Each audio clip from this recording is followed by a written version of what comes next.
नमस्कार प्रिय विद्यार्थियों। आज हम सामान्य भूगोल के बारे में पढ़ेंगे। जो बेसिक ज्योग्राफी है उसके बारे में पढ़ेंगे। उसमें बीए के सभी सेमेस्टर, फर्स्ट हो, सेकंड हो, थर्ड हो, 4 हो, 5 हो या 6 सेमेस्टर के बच्चे हो, सभी के लिए आगामी प्रतियोगिता परीक्षा में काम आने के लिए उपयोगी है ये। तो आज हम पृथ्वी के बारे में, भूगोल के बारे में, जियोग्राफी के बारे में पढ़ेंगे।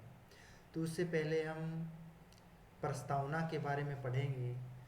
उसके बाद में ग्लोब के बारे में, अक्षांश, अक्षांश रेखाएं, अक्षांशों की विशेषताएं, वो जो देशांतर हैं तो उनकी विशेषताएं पढ़ेंगे, देशांतर रेखाएं पढ़ेंगे, और समय का निर्धारण किस तरह से किया जाता है, और प्रमाणिक जो समय है वो कौन कौन से हैं तो उनके बारे में हमें पढ़ेंगे।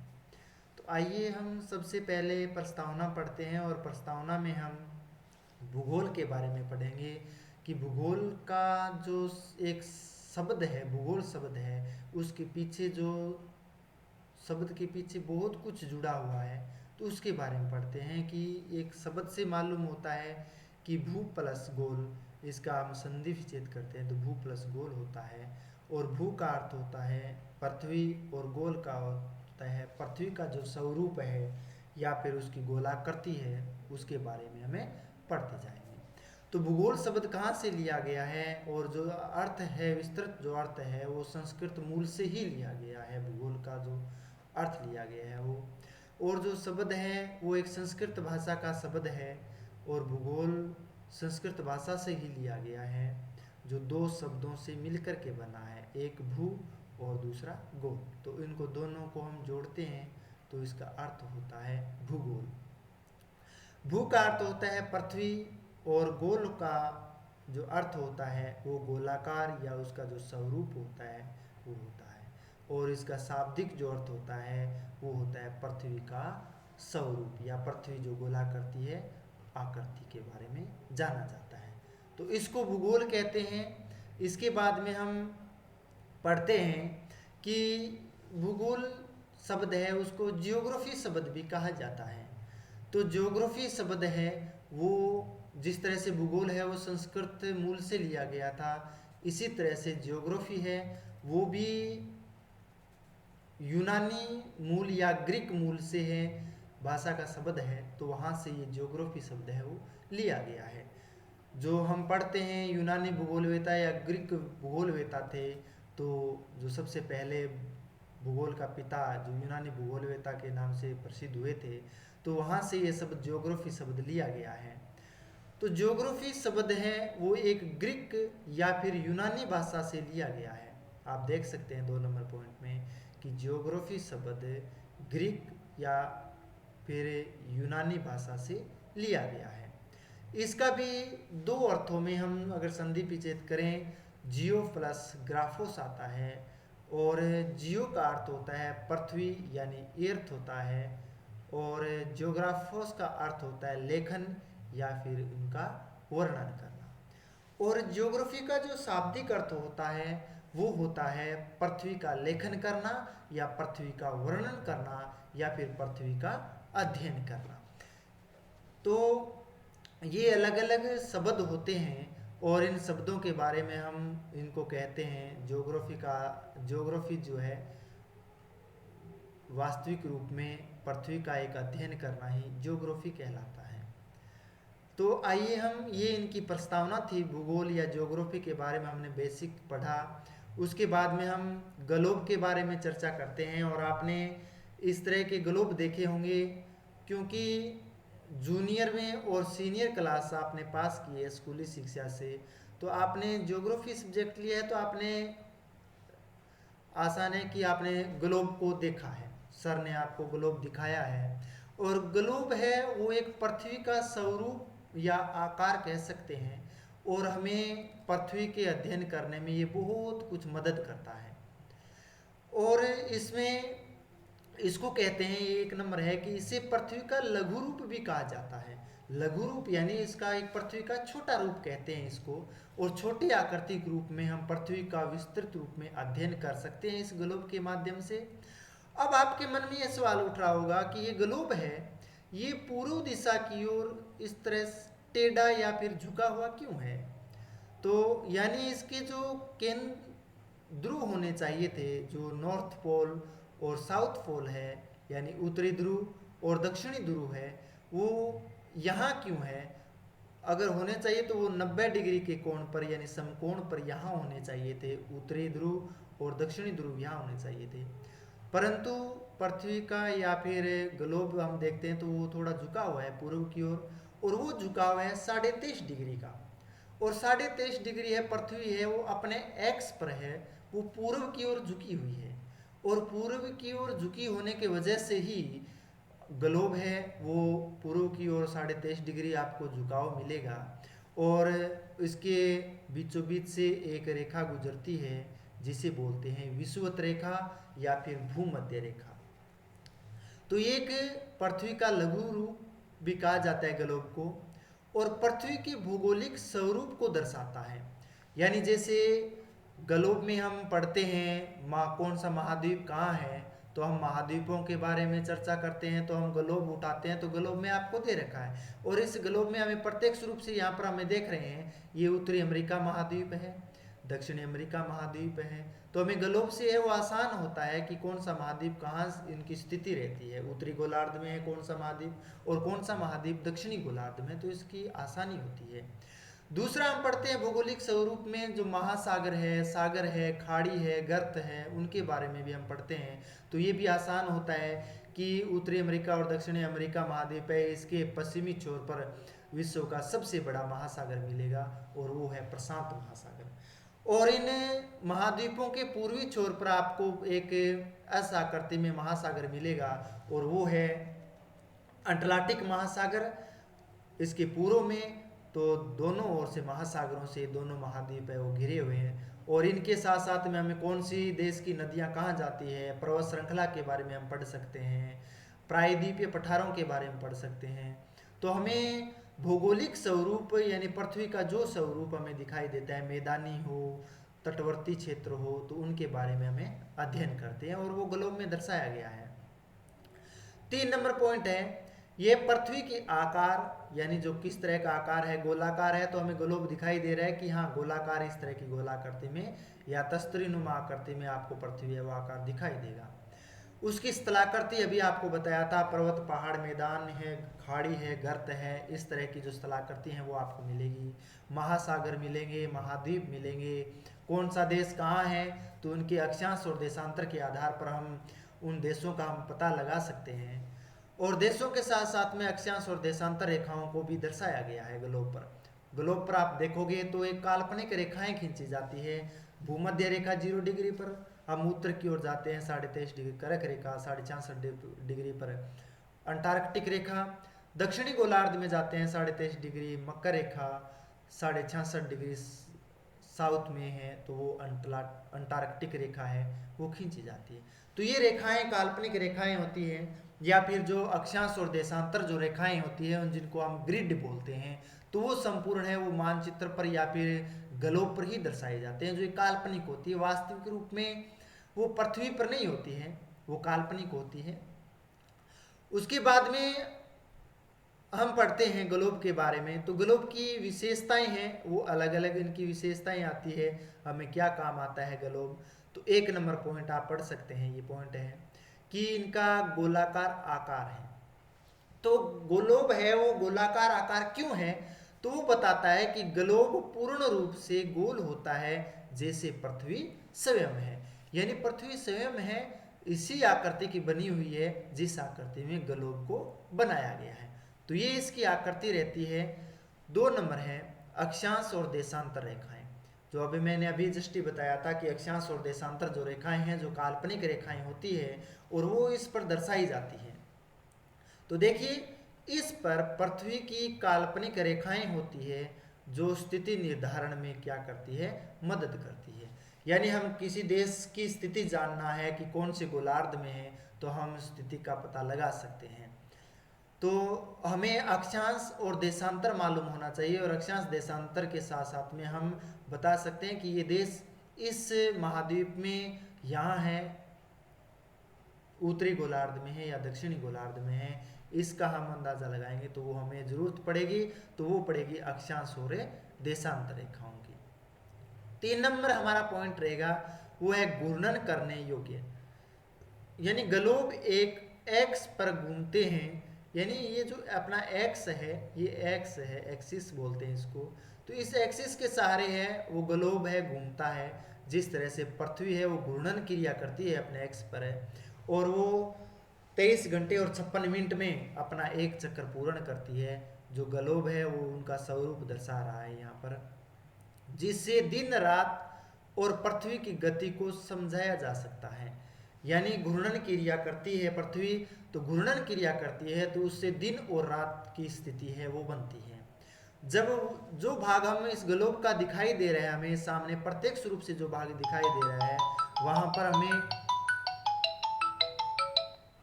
वहां पर हमें दिन की स्थिति होती है, और जो भाग विपरीत दिशा में होता है तो वहां हमें रात दिखाई देती है, क्योंकि वहां सूर्य की किरणें नहीं पहुंच पाती है।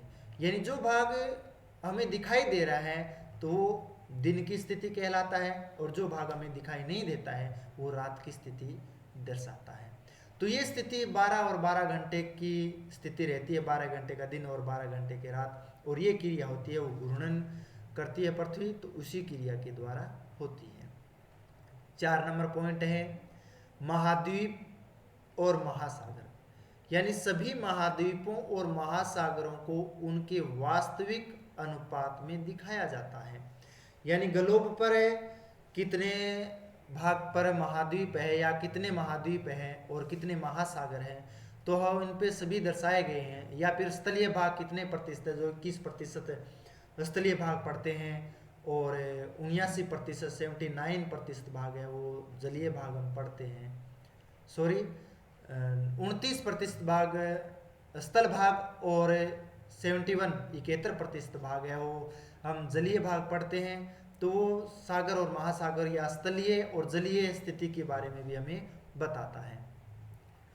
5 नंबर पॉइंट रहेगा वो है भौगोलिक विवरण का, और भौगोलिक विवरण में ग्लोब पर पर्वत है, नदियां हैं, कोई देश है, उनकी सीमाएं हैं, शहर आदि भी दिखाए जा सकते हैं। यानी उनका भी हम अध्ययन है वो कर सकते हैं, भौगोलिक स्थिति के बारे में भी अध्ययन है वो ग्लोब के माध्यम से ही कर सकते हैं। तो ये इनकी विशेषताएं रहती है ग्लोब की। अब हमें आता है कि ग्लोब का महत्व क्या है। अपने आप में कुछ महत्व होता है, हर चीज का महत्व होता है, तो उसी तरह से ग्लोब है उसका एक महत्व होता है।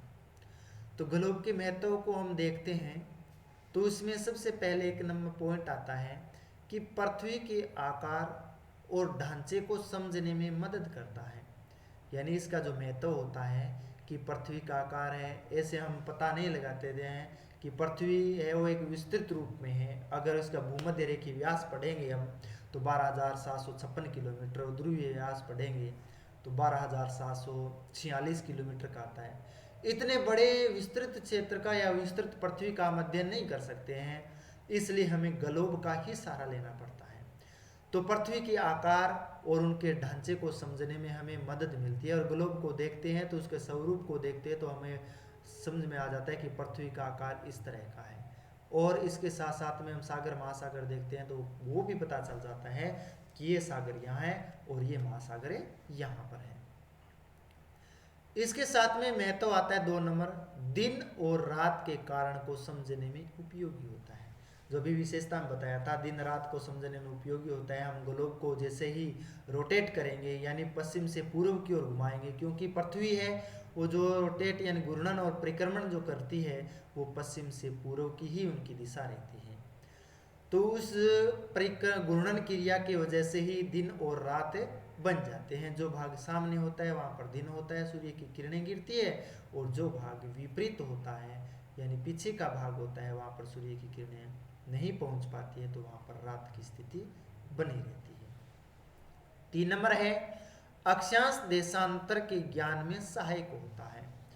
यानी मैंने बताया था कि अक्षांश और देशांतर जो रेखाएं होती है वो एक काल्पनिक रेखाएं होती है, वो पृथ्वी पर वास्तविक रेखाएं नहीं होती हैं, वो ग्लोब पर या फिर कोई मानचित्र पर है वो ही दर्शाई जाती है। वो काल्पनिक होती है जिसमें हम किसी देश की स्थिति है वो जानने में जो अक्षांश देशांतर ज्ञान में सहायक होती है। 4 नंबर आता है छात्रों के लिए एक उत्तम शैक्षणिक उपकरण है, यानी विद्यार्थियों के लिए अगर पृथ्वी का हमें अध्ययन करना है तो ग्लोब है वो सबसे बेस्ट और सबसे उत्तम एक शैक्षणिक उपकरण माना जाता है।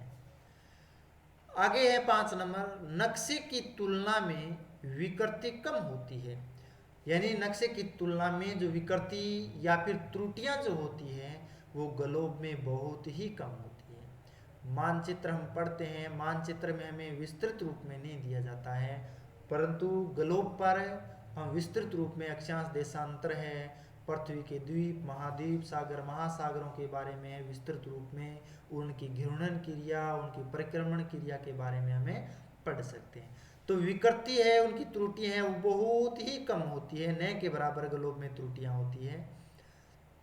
तो ये था, हम ग्लोब के बारे में पढ़े, ग्लोब की विशेषताएं और ग्लोब का महत्व के बारे में हमें ज्ञान हुआ।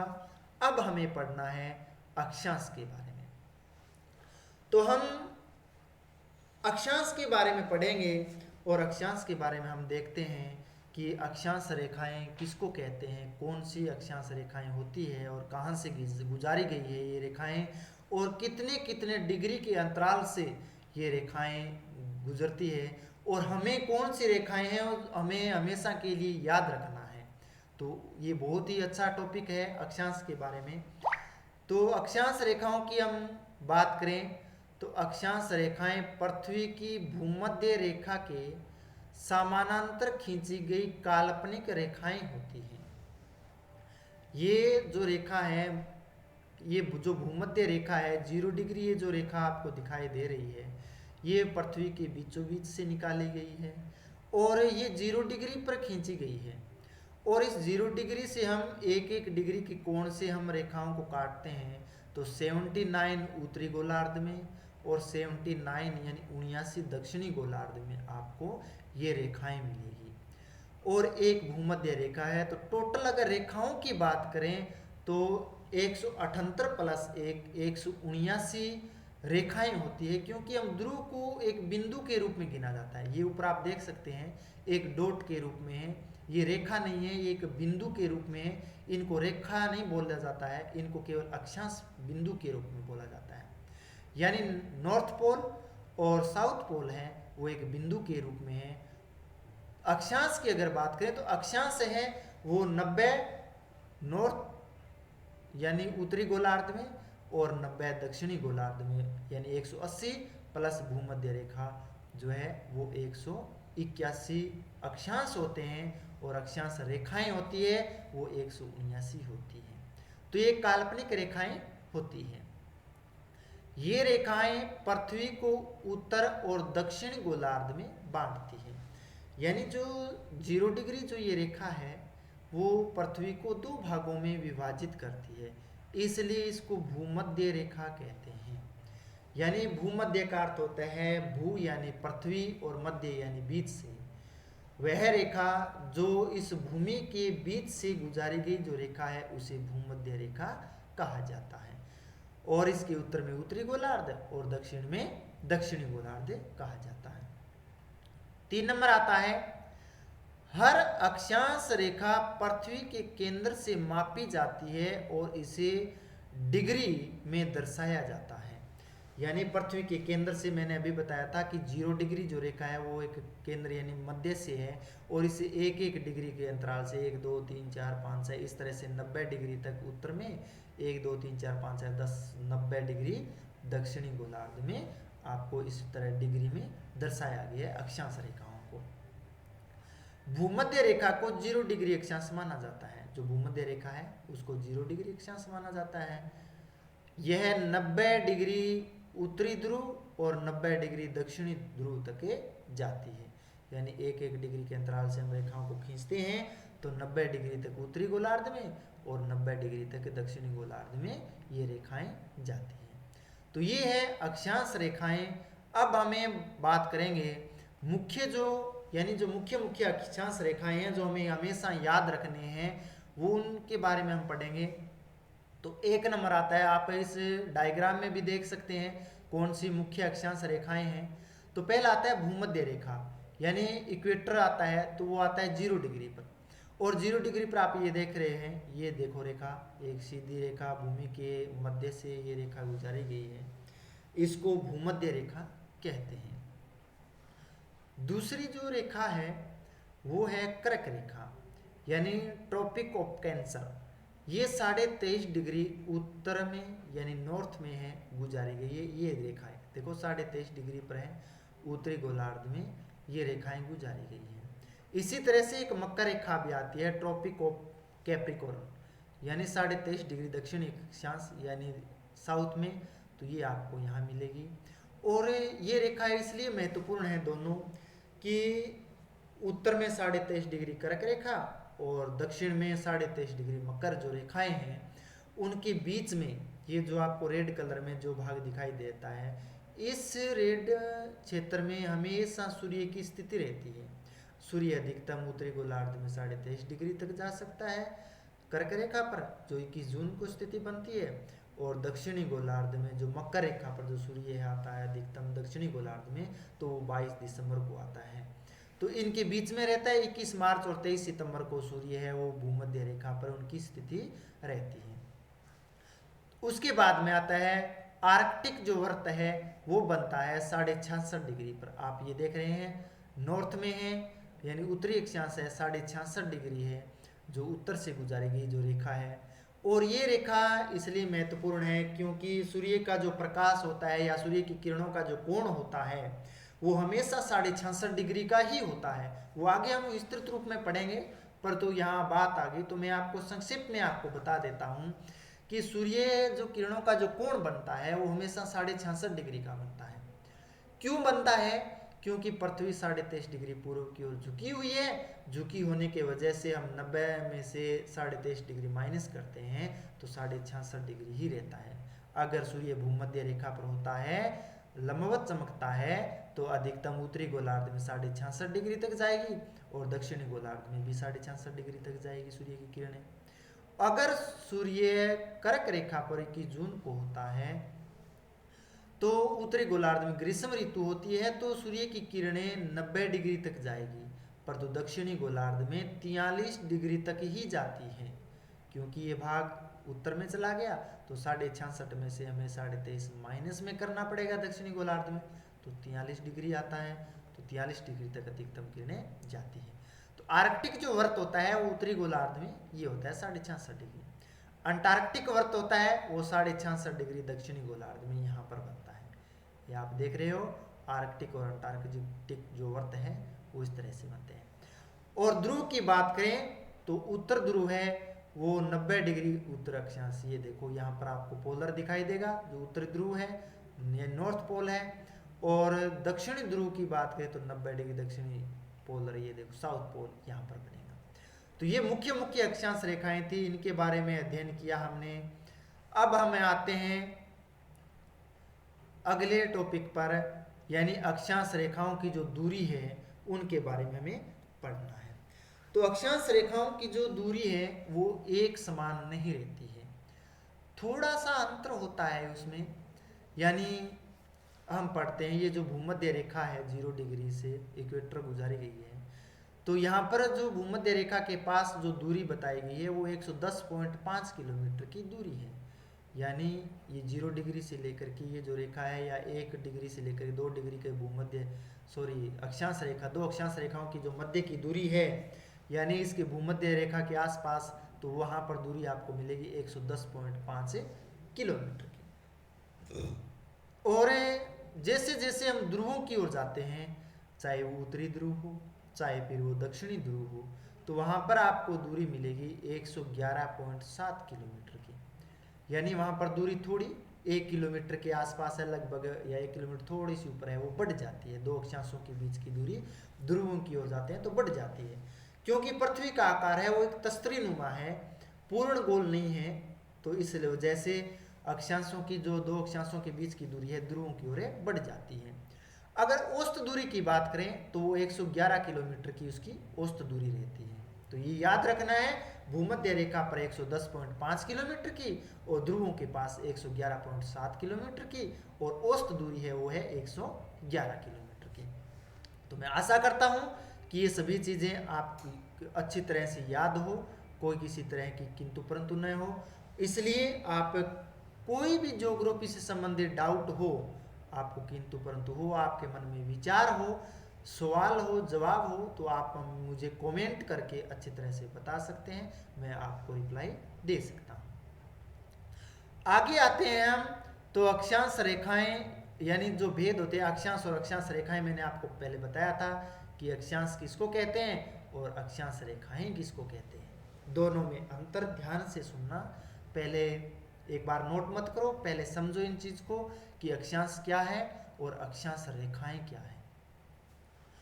तो अक्षांश, ये आप डायग्राम भी देख सकते हैं, इसमें दो भागों में विभाजित करके मैं लेके आया हूँ। एक तरफ आपको डिग्री में कोण में आपको मिलेंगे और दूसरी तरफ आपको एक रेखाओं के रूप में मिलेगा। तो सबसे पहले हम अक्षांश के बारे में जान लेते हैं। तो अक्षांश की परिभाषा है कि विषुवत रेखा के उत्तर व दक्षिण में पृथ्वी के केंद्र से मापी गई कोणीय दूरी, यानी ये विषुवत रेखा या भूमध्य रेखा होती है, उसके एक एक डिग्री के अंतराल से कोण बना करके, ये देखो यहाँ से कोण बन रहा है, ये यहाँ पर 1 2 3 का नहीं है, यहाँ पर 15-15 डिग्री के अंतराल से मैंने आपको समझाने के लिए बताया है। वैसे तो 1 degree 2 degree 3 degree 4 degree 5 degree इस तरह से आपको 90 डिग्री तक होता है, पर तो मैंने आपको 15-15 डिग्री के अंतराल से आपको उदाहरण के तौर पर बताया। तो ये कोण है, इस तरह से कोण बना करके खींची गई जो दूरी है उसको कहते हैं अक्षांश। अक्षांश रेखाएं नहीं, अक्षांश कहते हैं। यानी विषुवत रेखा या भूमध्य रेखा के उत्तर व दक्षिण में पृथ्वी के केंद्र यानी बीच से, पृथ्वी के केंद्र यानी बीच से मापी गई कोणीय दूरी, उनको कहते हैं अक्षांश। अब आते हैं अक्षांश रेखाओं के बारे में कि अक्षांश रेखाएं किसको बोलते हैं, क्या होती हैं। तो प्रिय विद्यार्थियों, अक्षांश जो रेखाएं होती हैं वो ग्लोब के ऊपर पूर्व से पश्चिम या फिर पश्चिम से पूर्व समान कोणीय मानों को मिलाने वाली रेखाएं होती है। यानी पृथ्वी के चारों ओर घूम करके आती है और वहां पर ये रेखा आपस में मिल जाती है। तो ग्लोब के ऊपर है वो आप देख रहे हैं पूर्व से पश्चिम या फिर पश्चिम से पूर्व, ठीक है। समान कोण होता है इनका, एक समान कोण में जो खींची गई या मिलाने वाली जो रेखा है उनको अक्षांश रेखाएं कहते हैं। ये काल्पनिक रेखाएं होती हैं। कुल अक्षांश कितने होते हैं तो आप पहले बता चुका हूं, कुल अक्षांश और कुल अक्षांश रेखाओं में ध्यान से सुनना, इनमें बच्चे कई बार क्या होते हैं कंफ्यूज हो जाते हैं, डाउट हो जाता है कि बताया तो था अक्षांश क्या होते हैं और अक्षांश रेखाएं किसको कहते हैं। तो मैं बता देता हूं कुल अक्षांश कितने होते हैं, ध्यान से सुनो। 90 डिग्री नॉर्थ यानी भूमध्य रेखा है, इसके एक एक डिग्री के कोण से हम काटते हैं तो 90 अक्षांश होते हैं उत्तर में, और 0 डिग्री से लेकर के एक एक डिग्री कोण से काटते हैं तो 90 ही दक्षिण में बनते हैं। तो उत्तर और दक्षिण दोनों में 90-90 हो गए तो 180 हो गई, प्लस 0 डिग्री वो भी एक अक्षांश है, जो भूमध्य रेखा है 0 डिग्री है वो 100 अक्षांश है, तो ये कुल अक्षांश हो गए 181, यानी 90 प्लस 90 180 प्लस 1 है 0 डिग्री तो 181, ये होते हैं कुल अक्षांश। अब आते हैं कुल अक्षांश रेखाएं। हम 100 अक्षांश टोटल अक्षांशों को गिना है, अब माइनस मैंने 2 कर दिए यहाँ पर। -2 किसको किया है, क्योंकि मैंने पहले बताया है कि ध्रुव है वो एक बिंदु के रूप में मिलेंगे, डॉट के रूप में मिलेंगे, वो एक रेखा के रूप में नहीं है, एक डॉट के रूप में है, तो उसको रेखाएं नहीं कहा जाता है, चाहे वो उत्तरी ध्रुव हो चाहे वो दक्षिणी ध्रुव हो 90 डिग्री का। तो इसमें 2 माइनस करते हैं तो 79 उत्तर में 79 ही दक्षिण में 178 प्लस भूमध्य रेखा 179, ये होती है भूमध्य रेखाएं। तो कुल अक्षांश 181, कुल अक्षांश रेखाएं 179 होते हैं। तो आपको ये चीज भी समझ में आई होगी, अक्षांश किसको कहते हैं, अक्षांश रेखाएं किसको कहते हैं, और कुल अक्षांश कितने होते हैं, और कुल अक्षांश रेखाएं भी कितनी होती हैं। आइए नेक्स्ट हम पढ़ेंगे अब अक्षांश रेखाओं की विशेषताएं। अक्षांश रेखाओं की भी विशेषताएं होती है, अलग अलग किस काम या उपयोग होता है इनका, वो भी पढ़ेंगे। तो पहला पॉइंट आता है काल्पनिक रेखाएं। ये एक काल्पनिक रेखाएं होती हैं। ये रेखाएं वास्तविक रूप से पृथ्वी पर नहीं होती, बल्कि मानचित्र और ग्लोब पर दर्शाई जाती है। यानी अक्षांश रेखाएं हैं या फिर देशांतर जो रेखाएं हैं वो एक काल्पनिक रेखाएं होती है जो ग्लोब पर दर्शाई जाती है। वास्तविक रूप में ये पृथ्वी पर नहीं दर्शाई जाती है, ये काल्पनिक रेखाएं ही होती है। 2 नंबर, पृथ्वी को उत्तर और दक्षिण में विभाजित करती है। मैंने बताया था कि 0 डिग्री जो रेखा है वो उत्तर में उत्तरी अक्षांश या उत्तरी गोलार्ध और दक्षिण में दक्षिणी गोलार्ध, तो 2 भागों में विभाजित करती है। ये रेखाएं समानांतर होती हैं, यानी एक अक्षांश है, ये अक्षांश है तो इसकी समानांतर है, वो सभी रेखाएं खींची गई है, समकोण पर नहीं है कि इस तरह से खींच दी, नहीं, ये भूमध्य रेखा के सभी रेखाएं समानांतर होती हैं। देखिए सभी अक्षांश रेखाएं एक दूसरे के समानांतर होती हैं, ठीक है, यानी समकोण पर नहीं होती है, ये रेखाएं एक दूसरे के इस तरह से समानांतर खींची जाती हैं।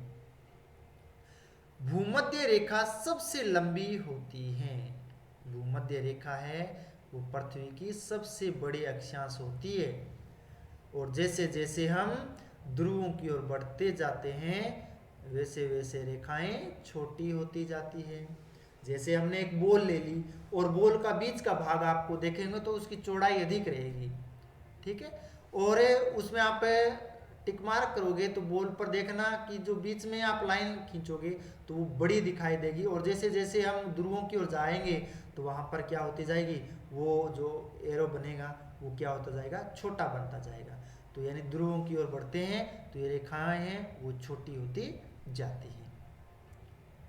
अब हम पढ़ते हैं इनका उपयोग, किस किस में उपयोग होता है, अक्षांश रेखाएं क्या काम आती है, किस तरह से इसका उपयोग किया जाता है। तो आइए हम उपयोग के बारे में पढ़ते हैं।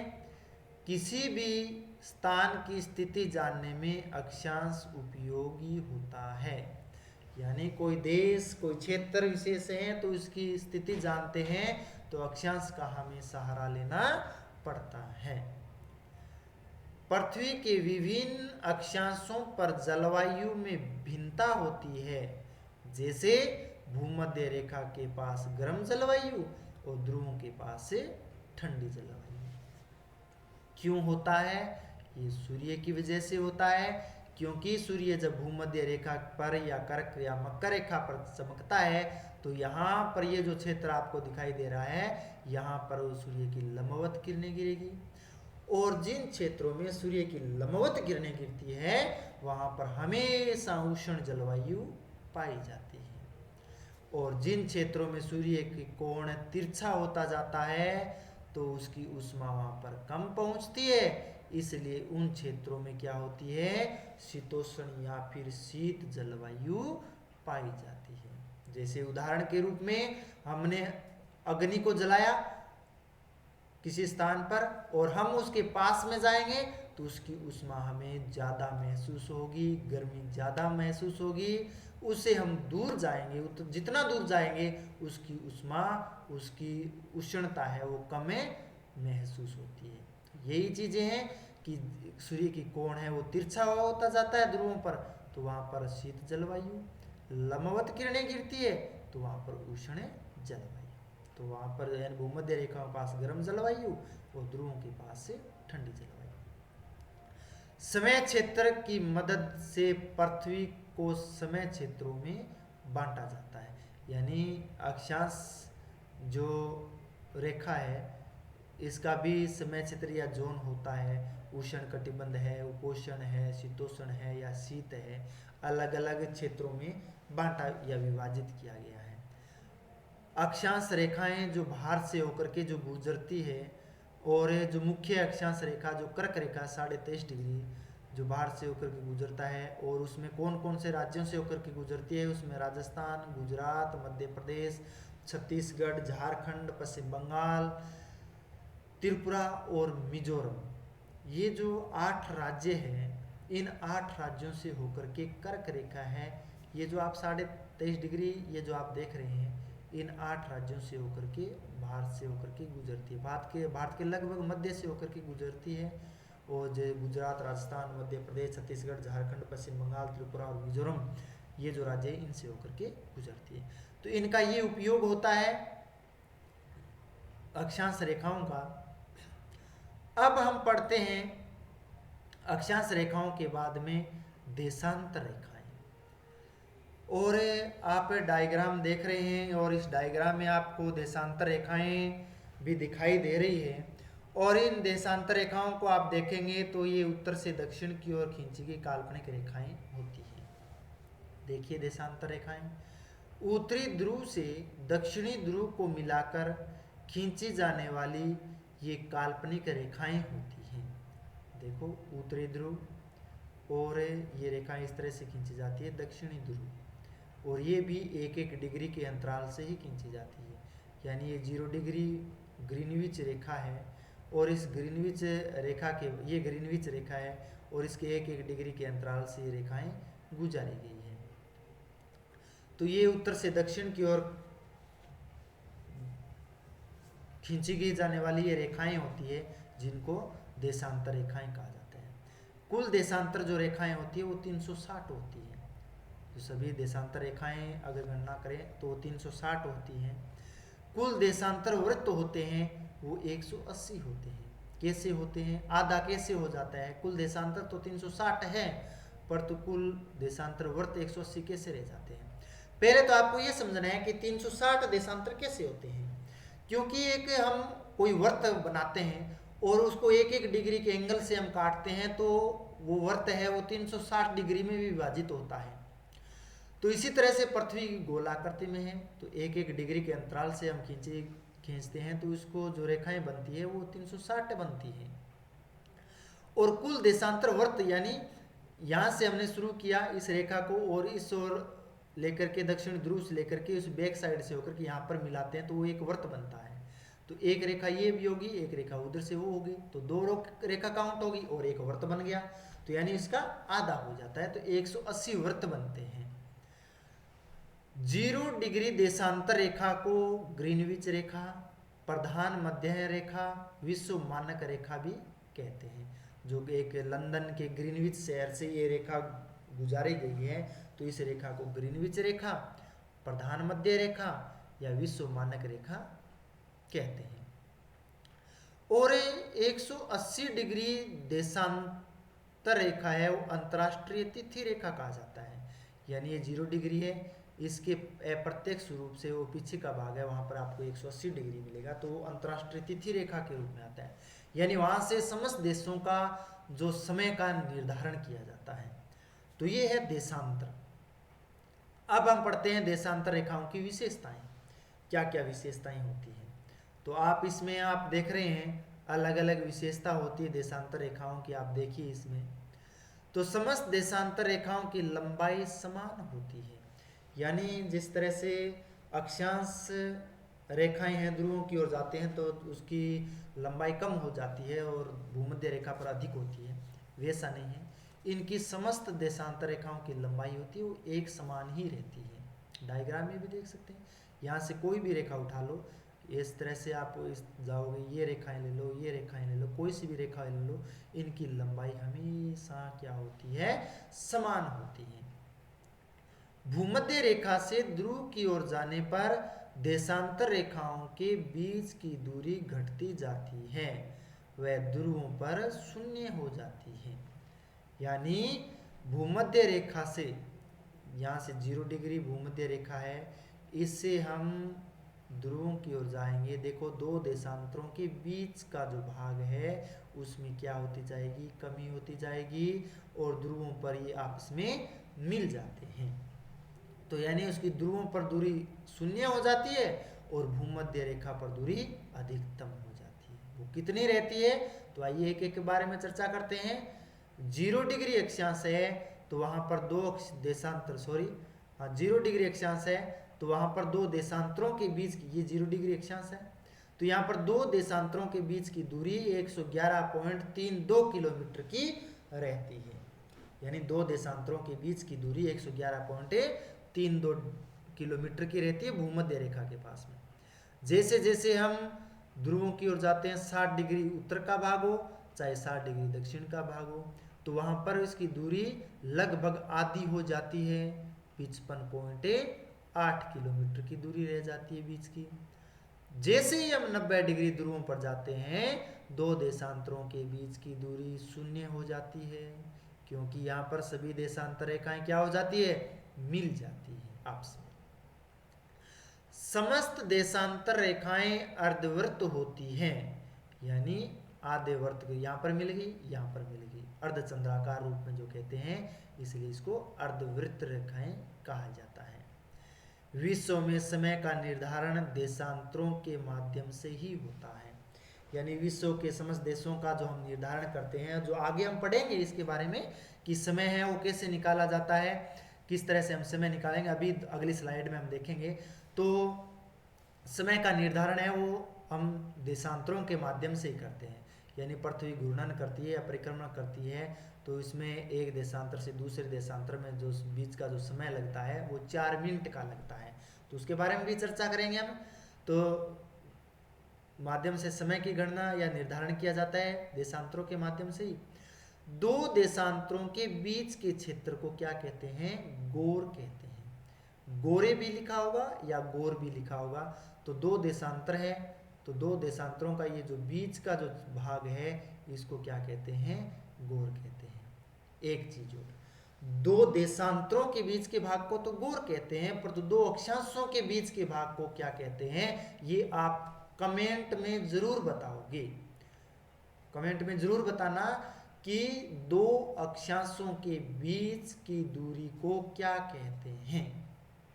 एक बार पुनः मैं सवाल रिपीट कर देता हूं, दो अक्षांशों के बीच के क्षेत्र को क्या कहते हैं, यानी दो देशांतरों के बीच के क्षेत्र को तो गोर कहते हैं, दो देशांतरों के बीच को, दो अक्षांशों के बीच के क्षेत्र को क्या कहते हैं, ये बताना है। ये विशेषताएं हैं। आगे आते हैं तो समय का निर्धारण हम देखेंगे, किस तरह से हम समय का निर्धारण होता है, किस तरह से हम समय की गणना कर सकते हैं। तो इसमें हम देखते हैं कि पृथ्वी पश्चिम से पूर्व की ओर घूमती है, यानी घूर्णन करती है। पश्चिम से पूर्व की ओर घूर्णन भी करती है और परिक्रमा भी पश्चिम से पूर्व की ओर ही करती है पृथ्वी, यानी अपने एक्स पर जो घूमती है वो भी पश्चिम से पूर्व की ओर घूमेगी, और जो सूर्य के चारों ओर परिक्रमा करती है वो भी पश्चिम से पूर्व की ओर ही करती है। तो ये हो गया। 1 डिग्री देशांतर को पार करने में पृथ्वी को 4 मिनट का समय लगता है, यानी सूर्य के चारों ओर घूमती है। तो ये आप देख रहे हैं डायग्राम में, ये एक देशांतर, यहाँ पर हम खड़े हैं तो यहाँ पर आएगी पृथ्वी, तो यहाँ पर इसको 4 मिनट का, यहाँ से आएगी तो 4 मिनट का, यहाँ से यहाँ जाएगी तो भी 4 मिनट का, 4-4 मिनट के अंतराल से, यानी 1 डिग्री से दूसरी डिग्री 4 मिनट, दूसरे से तीसरी डिग्री पर 4 मिनट, इस तरह से समय वो बढ़ता जाता है। आगे पूर्व की ओर बढ़ने पर समय में वृद्धि होती है। हम समय निकाल रहे हैं, उदाहरण के तौर पर मैं बता दूं, 0 डिग्री पर सुबह के 10 बजे हैं तो 30 डिग्री पर समय क्या होगा, तो हम पूर्व की ओर बढ़ रहे हैं तो समय में क्या होगी, वृद्धि होगी। जो ये हमें 10 बजाए थे यहाँ पर 0 डिग्री पर है, तो उस समय में हमें क्या कर देना है, ऐड करना है, यानी प्लस कर देना है। तो पूर्व का समय होता है, यानी पूर्वी गोलार्ध का जो भी समय होता है या पूर्वी देशांतर का समय पूछेंगे तो वो हमें हमेशा प्लस करना है, और पश्चिम का पूछेंगे तो वो हमें माइनस का करना है, यानी पश्चिम की ओर जाने पर समय में कमी आती है, यानी वास्तविक जो समय होता है उसमें हमें माइनस कर देना है, तो वो आ जाएगी पश्चिमी समय निर्धारण किया जाता है। यानी तो ये 4 मिनट है वो याद रखना है, और जो देशांतर है वो काउंट करने हैं, फिर उसको मल्टीप्लाई करना है। चलो देखते हैं आगे। आइए हम समय का निर्धारण करते हैं। देखिए किस तरह से 2 क्वेश्चन है यहाँ पर मेरे तरफ से बनाए गए हैं। 0 डिग्री, ये 0 डिग्री है, ये जो आप देख रहे हैं ये 0 डिग्री है। देशांतर रेखा पर दोपहर के 12 बजे हो तो, यानी यहाँ पर क्या टाइम है, दोपहर के 12 बज रहे हैं 0 डिग्री पर, तो 90 डिग्री पूर्वी देशांतर पर क्या समय होगा। यानी ये 0 डिग्री है और इसको उदाहरण के तौर पर 90 डिग्री मान लेते हैं। तो यहाँ पर समय बताना है, पूर्वी देशांतर बोल रही है, देखो पूर्वी 90 डिग्री पूर्वी देशांतर पर समय क्या होगा, तो यहाँ का समय बताना है। यहाँ पर तो 12 बज रहे हैं दोपहर के, सूर्य एकदम सिर के ऊपर है, पर तो यहाँ का बताना है। तो चलो देखो हल करते हैं इसको। तो हमने सबसे पहले देशांतर काउंट करने हैं। तो मैंने कहा 1-1 डिग्री के अंतराल से है वो देशांतर रेखाएं हैं। तो यहाँ से 0 है, 0 के बाद में 1 2 3 4 5 6 इस तरह से हमें 90 तक जाना है। तो कितने देशांतर होगी, 90 हो गए, तो 90 डिग्री 90 होगी।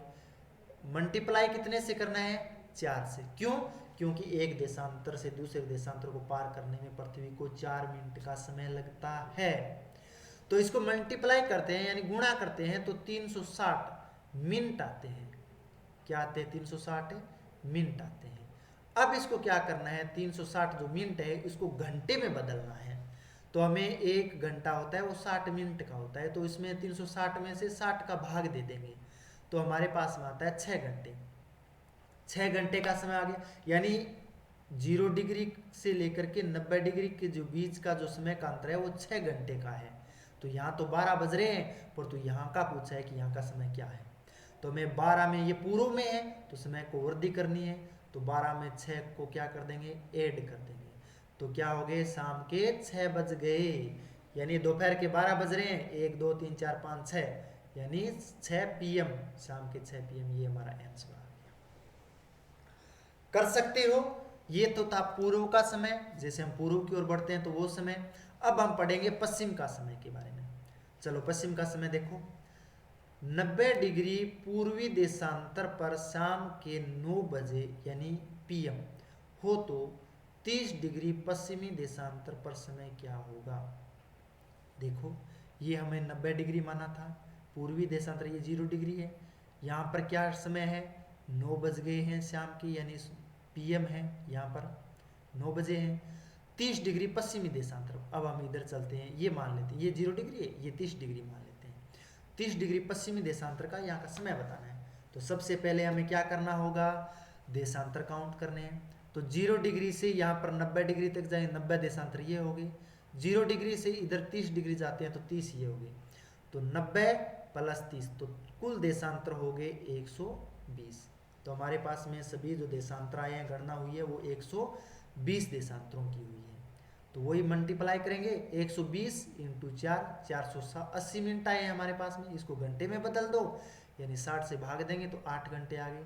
अब यहाँ का समय क्या था, 9 बजे थे शाम के, यहाँ का बताना है तो हमें पश्चिम में जाना है, तो इसको समय को माइनस करना होगा। 8 घंटे माइनस कर दो तो हमारे पास में 1 बज गया, दोपहर के 1 बजे हैं PM।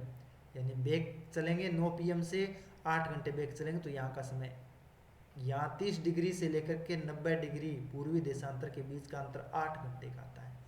यानी यहाँ पर शाम के 9 बजे हैं और यहाँ पर दोपहर के 1 बज रहे हैं।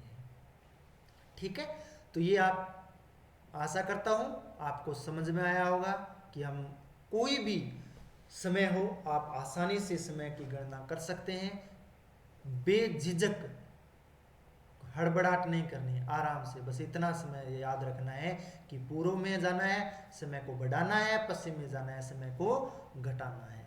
मैं आपको 2 क्वेश्चन दे रहा हूँ, ये दोनों क्वेश्चन मुझे कमेंट बॉक्स में इन दोनों क्वेश्चनों के आंसर मिलने चाहिए। आप बना करके दोगे कि 60 डिग्री पश्चिमी देशांतर पर सुबह के 10 बजे हो तो 60 डिग्री पूर्वी देशांतर पर क्या समय होगा। दूसरा क्वेश्चन है 0 डिग्री देशांतर पर सुबह के 10 बजे हो तो 60 डिग्री पश्चिमी देशांतर पर समय क्या होगा। ये दोनों क्वेश्चनों के 1 नंबर और 2 नंबर क्वेश्चन है, तो लगा करके कि क्वेश्चन नंबर 1 इनका आंसर ये है और क्वेश्चन नंबर 2 आंसर ये है। मैं आशा करता हूँ कमेंट में आप इसका आंसर ज़रूर दोगे। ये आज के लिए इतनी क्लास है, तो साथ दीजिए। धन्यवाद। जय हिंद, जय भारत।